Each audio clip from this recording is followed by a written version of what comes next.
Welcome to the second mini lecture in Module 1. We'll be talking about the Harappan civilization in the Indus Valley today. Just a bit of a note I wanted to make. If you look at the timeline on the left here, I want you to see that the Harappan civilization did not last as long as that of Mesopotamia. And I'll talk a little bit about why that is later on in the presentation. But just a few dates. I don't expect you to remember these. Their dates are always something that you can look up, but I think that you might just want some dates to kind of orient you in time so that you can figure out when and where we're talking about. In 5500 BCE, semi-organized religious devotion began in the Indus Valley. In 4000 BCE, we have evidence of farming settlements. In 3000 BCE, we have evidence of urbanization. So there was enough population and enough going on that there were actual cities in the Indus Valley. And from 2600 to 2000 BCE, there was a vibrant urban society in the Indus River Valley that we call the Harappans.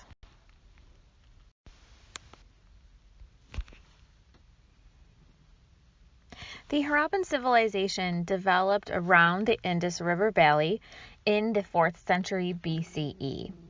We have evidence of organized religion in these areas as far back as 5500 BCE. So keep in mind that's older than the founding of the first Mesopotamian city, Eridu.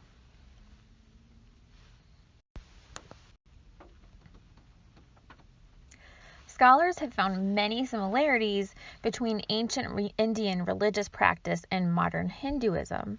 Some of these similarities include the cult of the mother goddess, water rites, an ithyphallic deity that resembles Shiva, worship of the sacred fig tree, and a strong focus on animals. There is not, however, any evidence of organized societies in the area until the 4th century BCE. So even though Indian religious forms may be older than Sumerian societies, Indian cities, states, and social organization developed much later on than they did in Mesopotamia.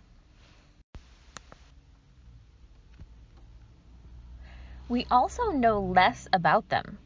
Ancient Indian script has not yet been deciphered. Archaeologists have found many steatite seals. Steatite, also known as soapstone, is a talcum rock. Harappans made tiny square plates, only a couple of inches tall, which bore lettering, once again, which is undeciphered, and images of plants and animals. Some of these seals, as well as Harappan lapis lazuli, which is an intensely blue stone, have been found in archaeological digs as far as Sumer and are dating to the reign of Sargon of Akkad, 558 years before the reign of Hammurabi.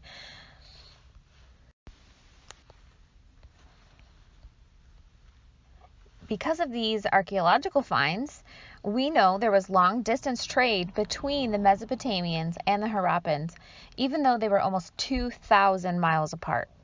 The Harappans domesticated dogs, cats, and elephants, and grew wheat, barley, and an early strain of cotton. They conducted commerce with the people of Afghanistan and Iran. From 2600 BCE to 2000 BCE, Harappan civilization was vibrant and quite urban.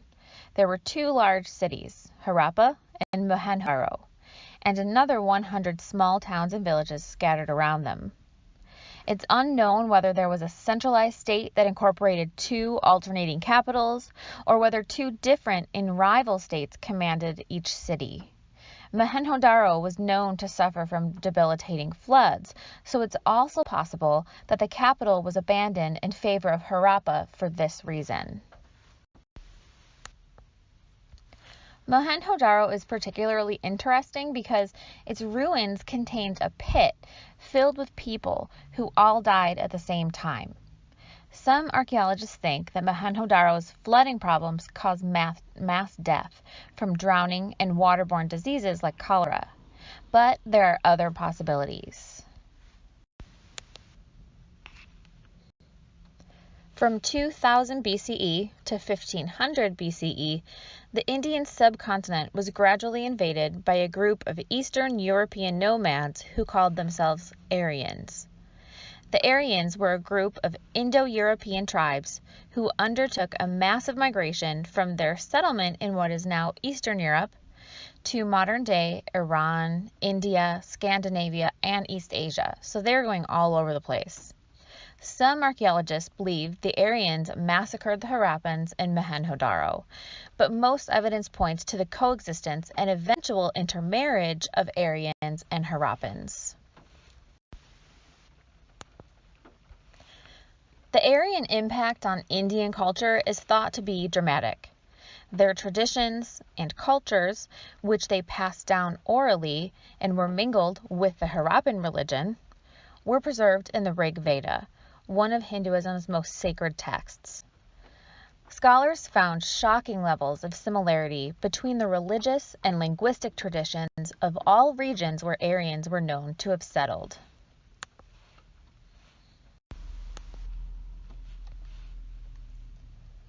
For years, their scholarship encouraged the impression that Aryans were some sort of powerful, talented master race that spread its sophistication and knowledge all around Eurasia.